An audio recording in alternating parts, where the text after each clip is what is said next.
welcome Emma Marie Tiglao to Hua Hin. This is Philippines.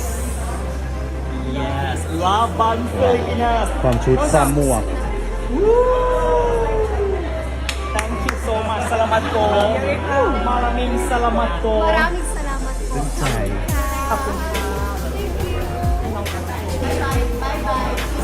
Atin nyo pong napanood itong mga ganap activities ngayon ni Emma Tiglao dito pa rin sa nagaganap na Miss Grand International 2025 na ginaganap sa bansang Thailand. So mula doon sa Bangkok kahapon ay lumipad papunta sa Hua Hin City itong mga candidate ng MGI 2025 para sa kailang activities doon kasi bukas ay meron atang runway itong mga candidate.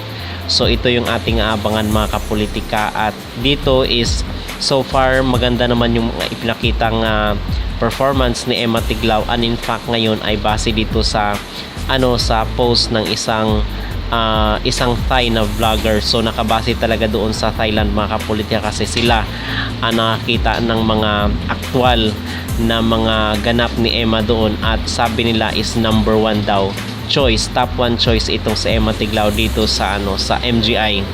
So posible talaga ang back to back na winner dito sa Pilipinas. At ang sabi kung winner itong si Emma, pangalawa itong si Thailand kasi in fairness naman kay Thailand kahit hindi siya ganoon kagaling mag-Ingles ay napaka totoong tao itong si Miss Thailand at napaka jolly rin kasama. So yun ang gusto ni Nawat at yung pangatlo ang sabi dito sa choice niya is si Venezuela. So si Philippines ang winner, first runner up itong si Thailand at yung second runner up is itong si Venezuela. Well, para sa akin aking maging opinion kung hindi man maging winner itong si Emma Tiglao, ang gusto kong maging winner mga kapolitika is itong si Venezuela kasi kitang-kita naman dito na napakabait niya sa ating candidate na si Emma Tiglao. So para sa akin in my own opinion kung hindi man manalo itong si Emma Tiglao, gusto kong maging winner ay itong pambato ng Venezuela kasi napakabait at napaka-friendly dito sa ating candidate na si Emma Tiglao.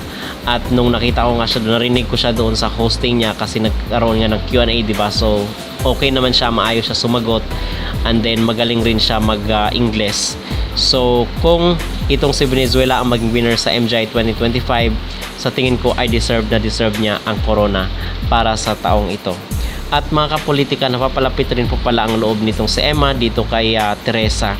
Pakita ni Emma Tiglao or na mga candidate na willing sila na magtrabaho dito sa Miss Grand. So ang hinahanap ngayon ng organization ay hindi lang ganda, kundi makikita rin yung dedication, yung passion at yung willingness to work dito sa organization kasi kung kukoronahan nila pero pag time na napatrabahuin ay nagrereklamo na. So yun ang ayaw mangyari ng Miss Grand. So ready na po, handang-handa na po itong si Emma Tiglao para sa corona ng MGI. At yun po so far mga kapolitika ang ating update dito sa Miss Grand International na ganap pa rin sa bansang Thailand.